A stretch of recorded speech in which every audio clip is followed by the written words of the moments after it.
안녕하세요. 찐부TV입니다. 인천에서 서울 가시는 분들, 하루 2번씩 전쟁 치르시는 분들 많으시죠? 그런데 이제 인천과 서울을 잇는 새로운 대심도 고속도로인 제4경인 고속도로가 추진되고 있습니다.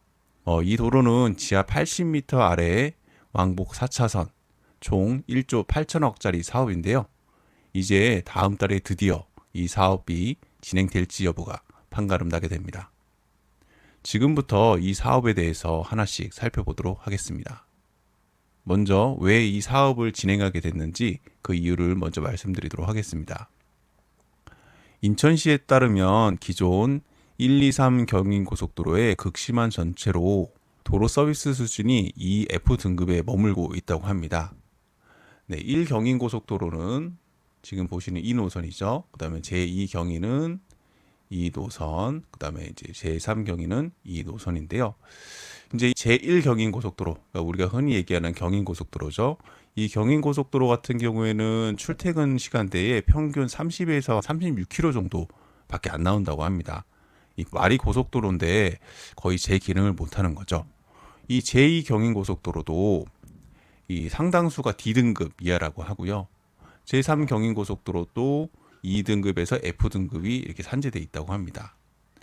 그래서 이번에 이제 제4 경인 고속도로가 만약에 생기게 되면 이 경인 고속도로 같은 경우에는 한 19,000대 정도, 한 11% 정도 교통량이 감소하고요. 제2 경인 같은 경우에는 한 17,000대, 18% 정도 감소를 하게 됩니다. 그리고 이 도로는 인천 원도심과 서울을 연결하는 새로운 동서 3축의 광역 간선 도로망의 역할을 하게 되는데요.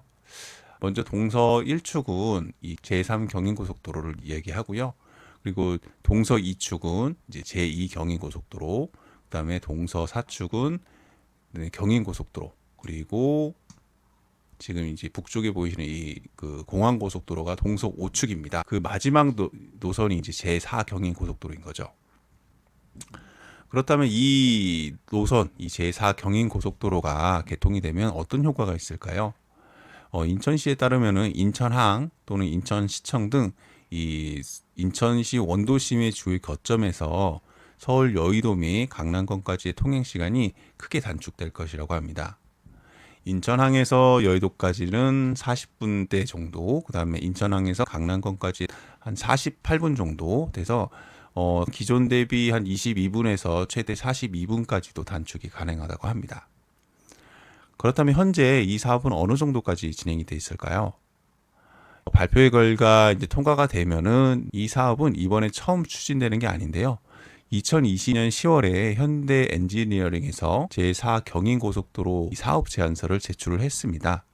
그래서 2021년 KDI 민자 적격성 조사를 했는데요. 이 민자 적격성 조사 결과 BC, 그러니까 사업 대비 이익이 1을 넘지 못했고, 또 AHP라는 종합평가가 있는데요. BC가 1을 충족하지 못하더라도 AHP 더 0.5 이상이 나오면 사업 진행이 가능한데, 이 AHP 평가도 0.42가 돼서 그때 당시 이제 사업을 추진하지 못하게 됐습니다. 그래서 2022년 8월에 현대 엔지니어링이 노선의 일부를 변경하는 그런 또 제안서를 인천시에 제출을 했는데요. 하지만 인천시에서는 이 민자 적격서 심사 자체를 진행을 하지 않았습니다. 그러던 중 2023년 11월에 롯데건설이 이 사업을 하겠다고 의향서를 인천시에 제출을 했고요. 그 다음에 이제 2024년 7월 5일에 공식적으로 제안서를 접수를 했습니다. 그리고 인천시는 같은 해인 2024년 10월에 민자 적격성 조사를 KDI에 의뢰를 했고요. 이제 2025년 9월 다음 달이죠. 이 민자 적격성 조사가 발표가 날 것으로 지금 기대되고 있습니다. 만약에 탈락을 하게 되면은 사업을 진행하지 못하게 됩니다.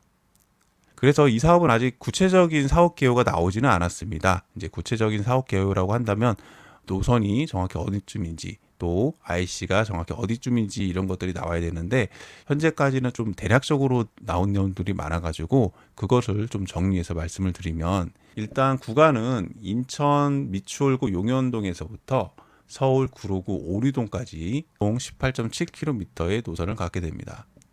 여기에는 6개의 진출입로가 생기게 되는데요. 인천 구간에는 도하, 주안, 간석, 구월, 그리고 이제 부천 구간에 신고, 서울 구간에 오류, IC가 이렇게 각각 해서 총 6개가 생기게 됩니다. 이 롯데건설에서 제안한 안에 따르면 시점부가 인천대로 이 용현동 일대에서 시작을 하게 됩니다. 사업비는 현재 1조 8천억 원으로 예상되고 있습니다. 이 사업은 지하 70에서 80m, 굉장히 깊은데요. 이걸 이제 대심도라고 합니다. 이 대심도로 왕복 4차선 자동차 전용 도로로 건설을 하게 되고 공사 기간은 5년이 됩니다. 그리고 사업 방식은 손익 공유형 BTOA 방식인데요. 이 BTOA 손익 공유형 방식이란 이 시설의 건설 및 운영에 필요한 최소 사업 운영비만큼 정부가 보전을 해줌으로써 이 사업 위험을 낮추는 방식입니다. 제가 자료를 좀 조사해 봤는데요. 이제 실제 운영 수입에 따른 정부 민간 부담액 사례입니다. 이게 이 제4경인이 이렇게 한다는 게 아니고요. 이러한 방식으로 사업이 진행된다라고 보시면 됩니다. 이 BTOA 방식에 의하면은 최소 사업 운영비를 70% 이제 정부가 보전을 하는 걸로 하고 미보장 투자 원금의 30%는 민간이 부담하는 걸로 이렇게 약정을 맺는 겁니다. 그래서 만약에 실제 수입이 60 정도까지밖에 나오지 않았다고 하면은 이 70과 60의 차이인 10만큼은 정부에서 손실을 부담을 하고요. 그 다음에 이제 30만큼은 이제 민간에서 손실을 부담하게 됩니다. 그리고 만약 이제 실제 수입이 80이었다고 한다면 이 모자란 20만큼은 민간에서만 부담을 하게 되는 거고요. 그리고 실제 수입이 120이었다. 그러니까 더 많은 이익이 났다라고 했을 때 정부 이익은 14, 민간 이익은 6으로 이제 제한을 하게 됩니다. 지금 보시는 표는 BTO, BTO-RS, BTO-A 방식 비교인데요. 좀 이해를 조금 돕기 위해서 자료를 준비해 봤습니다. 이 BTO 같은 경우에는 민간에서 손실과 이익을 모두 100% 책임을 지는 방식이어서 민간의 리스크가 높았는데요. 이게 이제 조금씩 바뀌면서 BTO-RS, 즉 이제 민간 리스크가 중간으로 줄어들면서 대신 손실이 발생하면 정부와 민간이 50%씩 각각 부담을 하는, 또 이익이 발생을 했을 때는 또 이익도 50%, 50% 이제 공유하는 이런 방식이었습니다. 이번에 제4경인 고속도로에서 사용하는 사업 방식은 이 방식입니다. 그래서 민간 리스크를 기준으로 보면은 BTO가 가장 높고 그다음에 중간, 낮음 이렇게 된다고 보시면 될 것 같습니다. 이건 참고 삼아서 알아두시면 좋을 것 같아요. 그리고 현재 인천대로 일반화 및 지하화 사업이 진행이 되고 있습니다. 이 사업에 대해서는 이제 따로 만든 영상이 있으니까 참고를 해 주시면 좋을 것 같고요. 간단하게 설명을 드리면 지금 보시는 이 화면은 이제 네이버 지도인데요. 좀 화면을 줄여서 지금 보시는 이 노선이 이렇게가 인천대로입니다.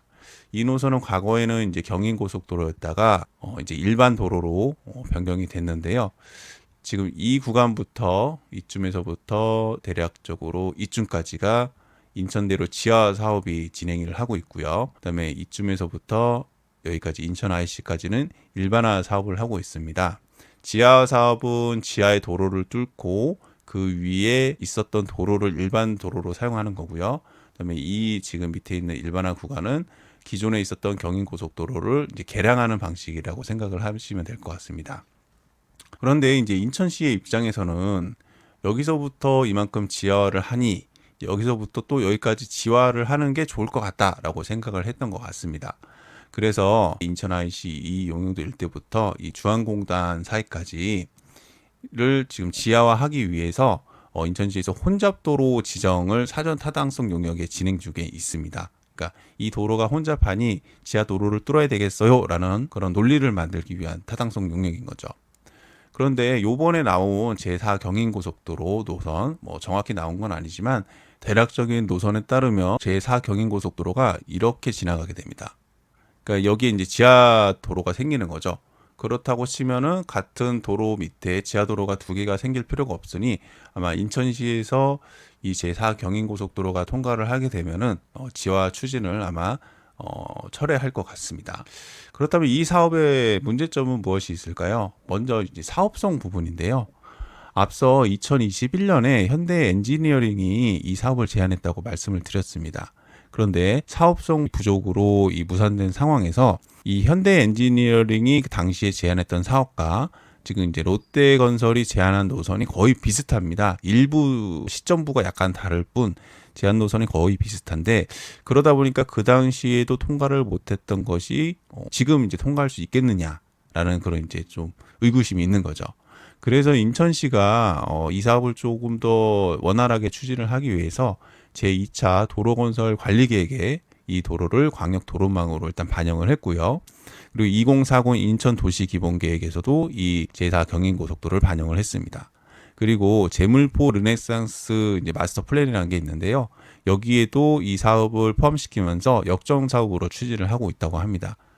그러니까 뭐 사업성 부분도 있지만 어떤 지역적인 것까지 합쳐서 이제 사업을 좀 통과시켜 보겠다라는 그런 걸 좀 볼 수 있을 것 같아요.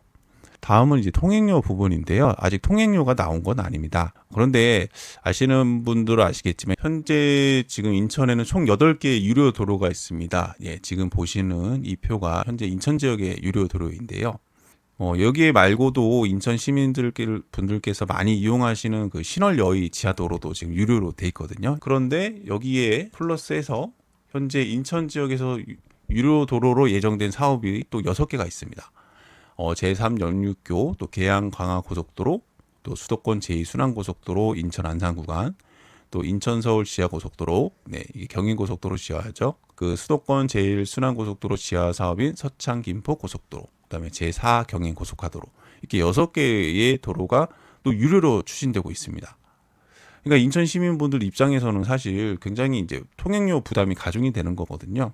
뭐 아무리 도로가 많이 뚫려도 이 통행료가 계속 늘어나고 있는 상황인데 점점 또 통행료도 높아지고 있잖아요. 그러다 보니까 이제 점점 부담은 좀 가중되고 있는 상황입니다. 그리고 이제 과거에 2020년도에 이 현대 엔지니어링이 당시 그 사업을 제안할 때 나왔던 통행료가 얼마였냐면 2,700원이었습니다.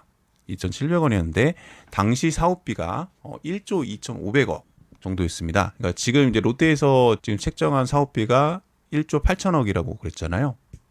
지금 이제 제안한 노선도 거의 현대 엔지니어링하고 비슷한데 사업비는 롯데건설이 5,500억 원 많은 겁니다. 이거를 그냥 단순하게 계산을 해보면은 1조 2,500억일 때 그 통행료가 2,700원이었다면 지금 1조 8천억일 때는 한 3,880원이라고 좀 단순 계산할 수가 있거든요. 거기다가 요즘 이제 공사비가 또 하루가 멀다고 올라가고 있지 않습니까? 그러다 보면 이제 결국 또 비용이 항상 더 증가하게 되거든요. 그러면은 한 번 통행할 때 4,000원 이상도 지금 나올 수 있는 상황이거든요. 비슷한 이제 대체 노선인 이제 경인고속도로가 현재 900원인데 만약에 4,000원 이상이 나온다고 한다면 이 인천 시민분들의 부담이 좀 많이 가중될 것 같아요. 다음은 이제 환경 문제입니다. 이제 간석이나 9월 이제 신곡 IC 유출입부가 이 생태 자연도 상등급으로 돼 있습니다.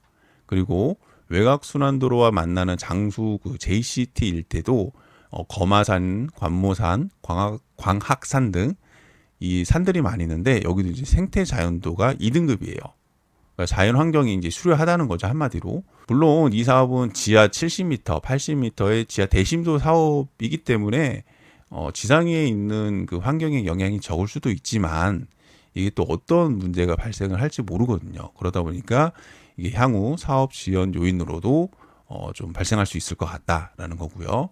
다음은 이제 주민 민원입니다. 모든 그런 사업들이 그렇지만 이 사업 같은 경우에는 이 경인고속도로하고 인천대로 지하 사업은 기존에 있었던 도로 아래에 새롭게 터널을 뚫어서 하는 사업이다 보니까 아무래도 이 주민들의 민원 소지가 상대적으로 적을 가능성이 높거든요. 그런데 이 제4 경인고속도로 같은 경우에는 노선을 좀 살펴보면 인천 대도심을 관통하는 도로입니다.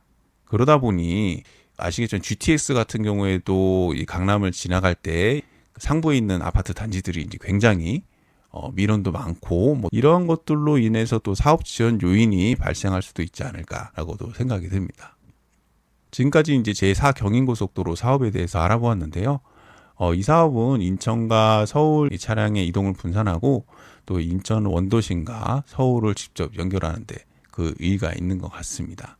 그리고 이제 중요한 거는 이 사업의 진행 여부가 다음 달에 발표가 될 예정인데 저희 찐무TV에서도 계속해서 이제 주시하면서 말씀을 드리도록 할 텐데요. 한 가지 오늘 좀 말씀드리지 못한 게 뭐가 있냐면 저희 이제 찐부TV 같은 경우에는 내용을 보시면 아시겠지만 대부분 이제 노선을 좀 상세하게 분석하고 그거에 따른 이제 수혜 지역들을 분석을 해드렸는데 이 사업 같은 경우는 아직 노선이 확정되지 않아서 민자 적격성 조사가 이제 통과되고 또 이후에 발표되는 자료들을 또 정리를 해가지고 정확하게 다시 좀 분석해서 알려드리도록 하겠습니다. 네, 이것으로 오늘 방송을 마치겠습니다. 감사합니다.